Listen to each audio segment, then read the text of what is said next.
Ito ang pinakabagong Honda ADB 160. Gaano nga ba kaganda ang motor na ito? Yan ang ating aalamin ngayon. Tara!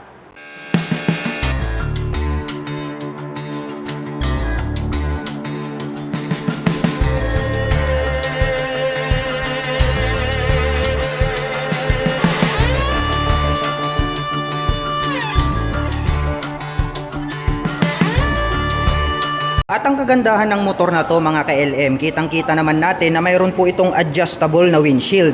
Ang kagandahan po nito ay maaari po natin itong i-adjust depende po sa ating riding preparation.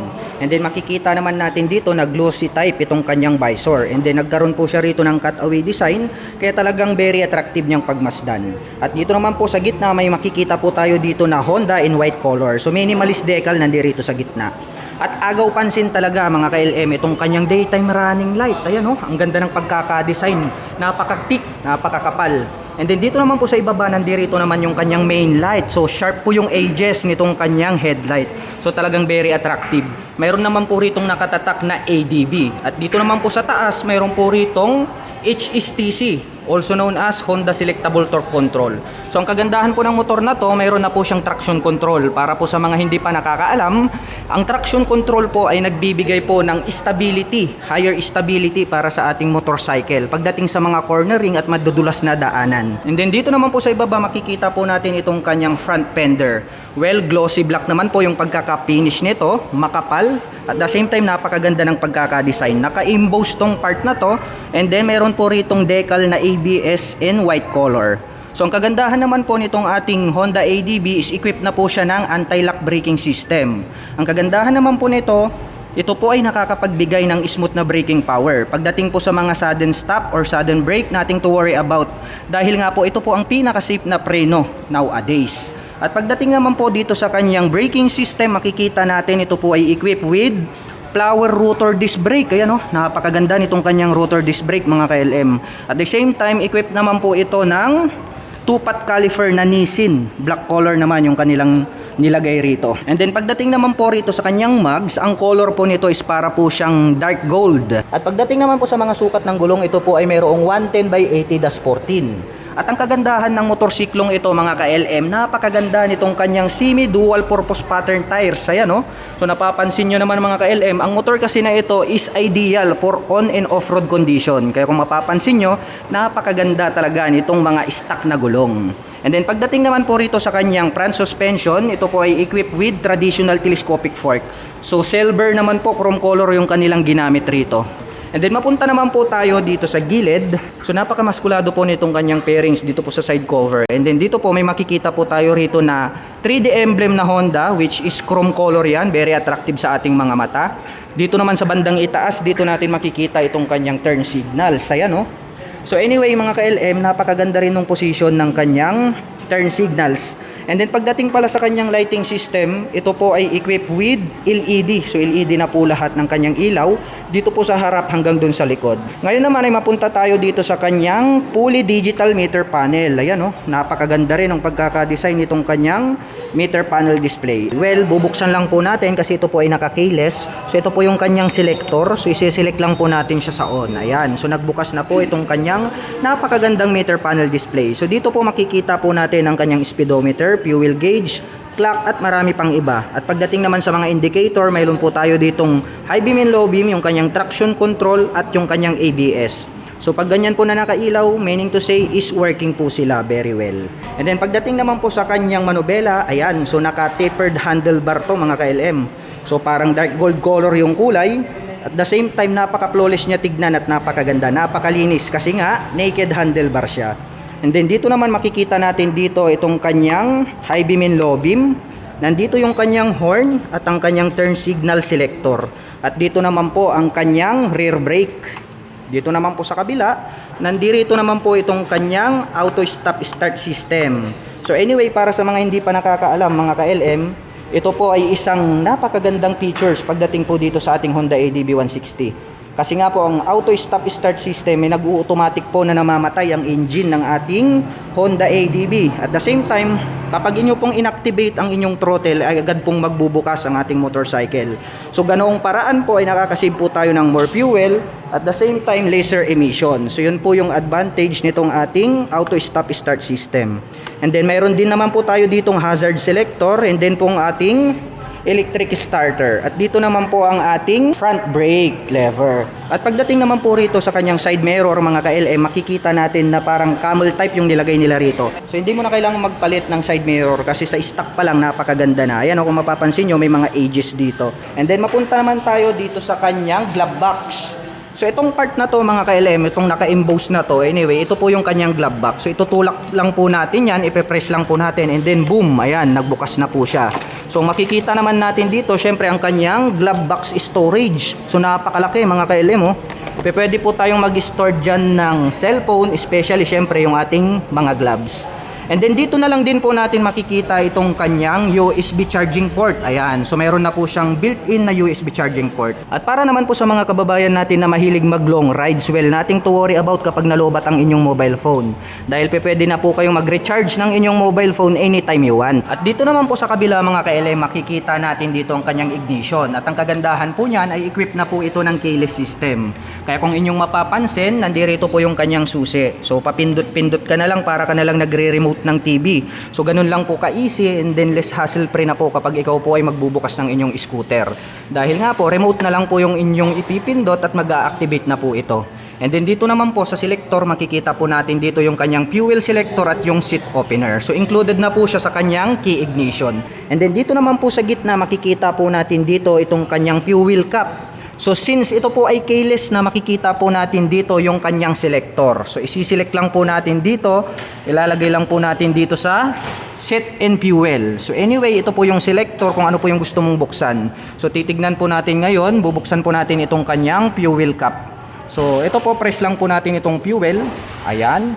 So nagbukas na po siya agad. So ganun lang po siya ka-easy, which is effortless na talaga kapag ikaw po ay magbubukas ng iyong fuel tank. At ang kagandahan nito mga ka-LM, kung halimbawa man na kayo ay magpapagas, hindi nyo na po kailangang bumaba ng motorsiklo dahil very accessible po itong kanyang fuel cap. Dahil nandirito po sa gitna ang kanyang fuel tank. Anyway mga ka-LM, ito po ay mayroong 8.1 liters na fuel tank capacity.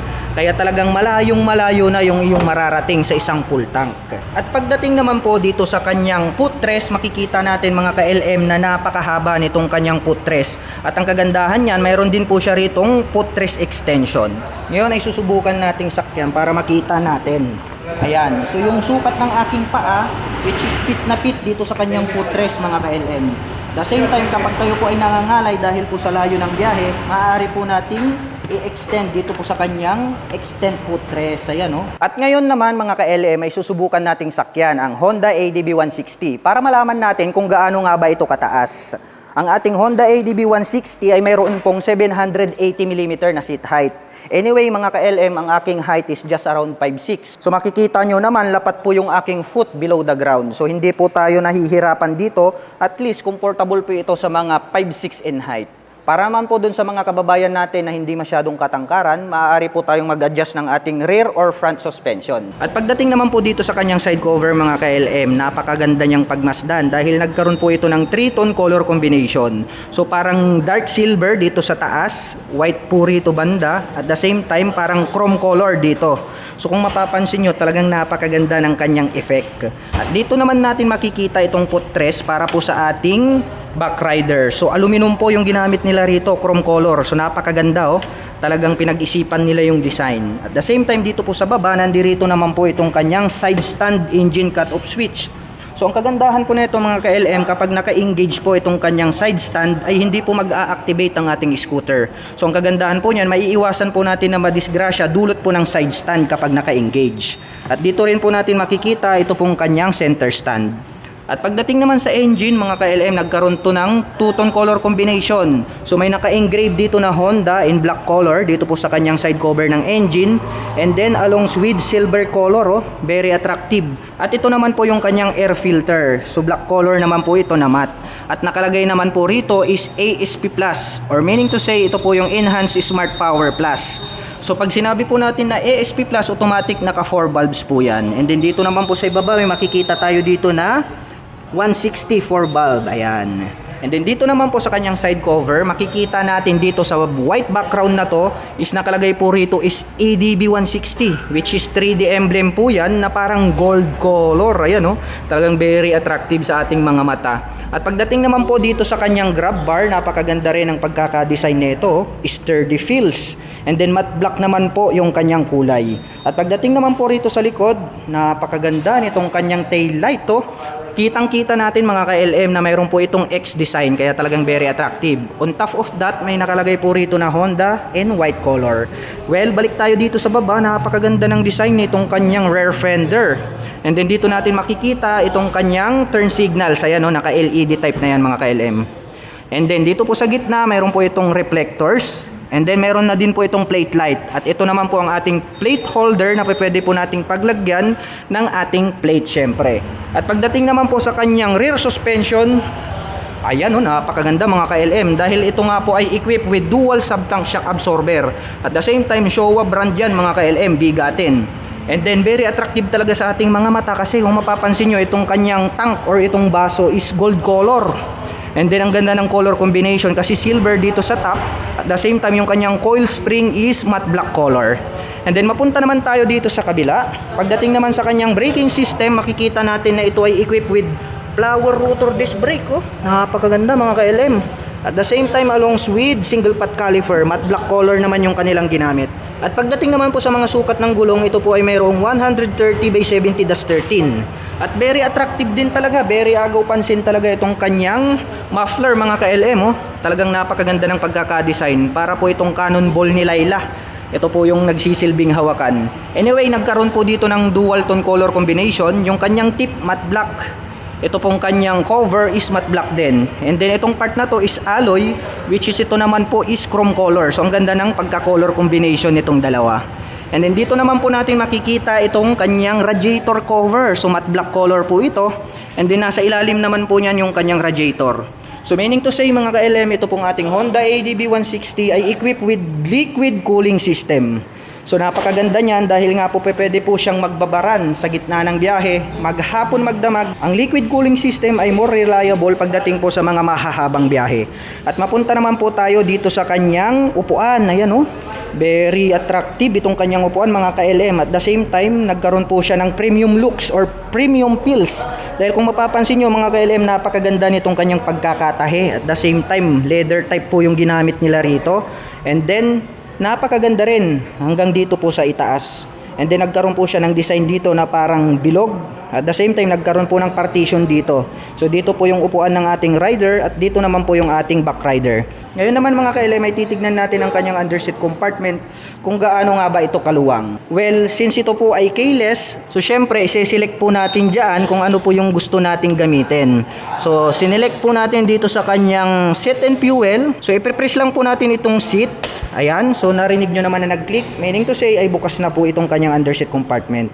Ayan, so napakaluwang mga ka-LM, kitang-kita nyo naman, napakahaba, napakalapad at napakalalim. So enough na po ito, marami na po tayo ritong mailalagay na mga personal belongings. At para naman po sa mga kababayan natin na interested dito sa motor na ating ni-review for today, ay maaari nyo po silang bisitahin at puntahan dito po sa Honda Wing Timpragilig San Fabian Pangasinan branch. At ito naman po ang kanilang contact number na maaari nyong tawagan para sa lahat ng inyong mga inquiries, para malaman nyo po ang cash price at installment basis ng motor na ito.